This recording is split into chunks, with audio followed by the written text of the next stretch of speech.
Warzone might want you to quit as they're trying to get rid of the most experienced players, and I'm going to tell you both how and why they're doing it. But first, let's quickly set the scene. It's worth it to understand the full picture. Before Season 3, the overall player count for Call of Duty was dropping off quicker than a new album from P. Diddy. Activision desperately wanted to bring Warzone back to its former glory, when we were all locked up indoors and jumping on a Friday night with your squad was the only thing that kept you going through the week. Now, secretly releasing a new virus to create another global pandemic is too shady an act for Activision, even as a company that tries force-feeding more premium content down your throat than watching my child go weapons-free on a pick-and-mix counter. But they didn't need to create COVID 2.0 because they had the next best thing, Verdansk 2.0. And unlike the coronavirus, no one would be resistant to the effects of nostalgia. This last-ditch effort to save Warzone would undoubtedly bring huge numbers of players back. But keeping those new and returning players would be what determined if Warzone was actually saved or not. But it's no good if casual Kevin and his merry bunch of men get back onto Warzone for the first time in years, only to get stomped on every single match and immediately remember a big part of why they all quit in the first place. Activision needed to keep the chickens safe from the foxes. And so Warzone Casual was born. An uber mellow version of Warzone where it's more about the experience of being in a server shooting computer enemies with your mates rather than taking on human players. It launched purely as a quads game mode, 120 AI bots per game and just 28 human players. Without going into my personal views on the good and the bad of this game mode, I'll just say that it wasn't for me. But that I was in favour of the mode being there for the people that enjoyed it. So everything was nice. Briefly. We had casual mode for the casuals, regular BR for the normal and somewhat sweaty players that wanted a bit more competition in their competitive game, and then ranks for the giga sweats and the chronically unemployed. Jokes. But just a short few weeks later, this was already set to change in Warzone solos.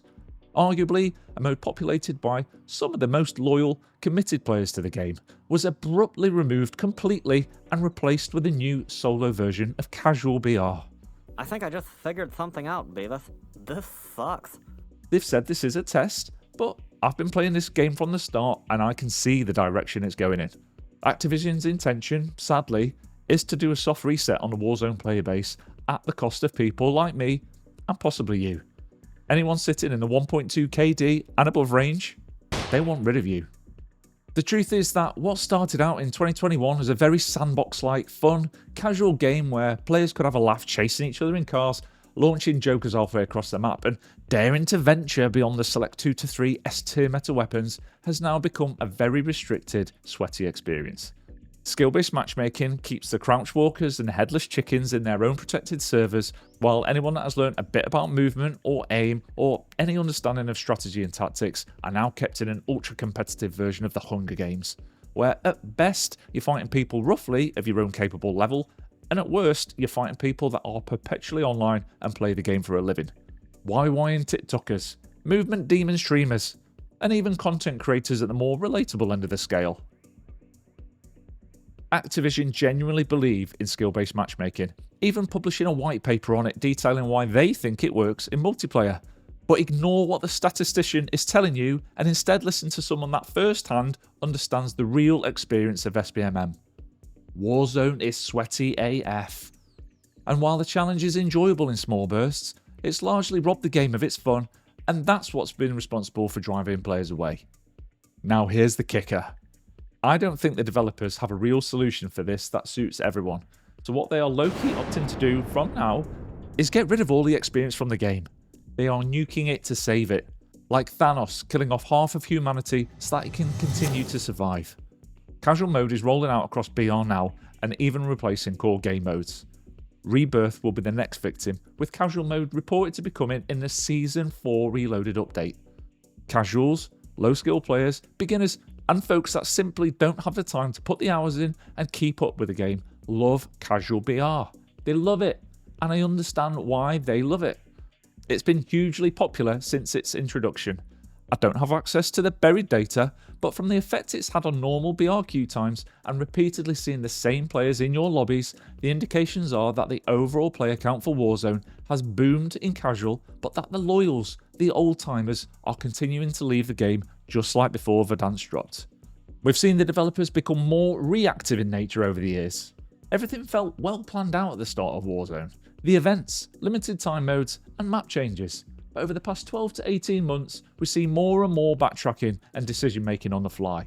We had Area 99 brought in for Resurgence, which made a record shortest appearance for any Warzone map ever. The new Big BR map, Avalon, has been shelved before it was even introduced, possibly indefinitely. They instead opted to wring every last COD point out of you they could with nostalgia, by instead bringing Verdansk back and sticking yet again with Rebirth. This is Phase 2 of Operation Noobify Warzone. They're rolling this out across big map, but if they stick with casual on Rebirth Island, that will be the final decider. Activision putting their cards on the table. Because the only people more stubbornly committed to this game than a DMZ player is the Rebirth players. Those folks turn up to play the same map all day, every day, for years on end, and continue to lap up the ultimate test of sweat in the game beyond going for rank top 250.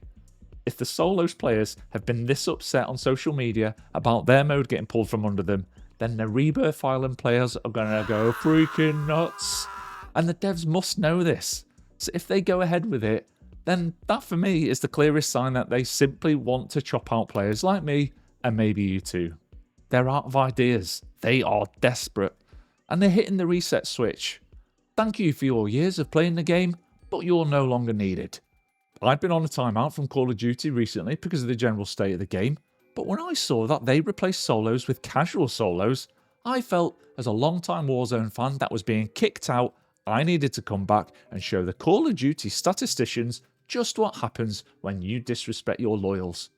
If they're going to be that toxic about it, then two can play that game. Casual solos, eh?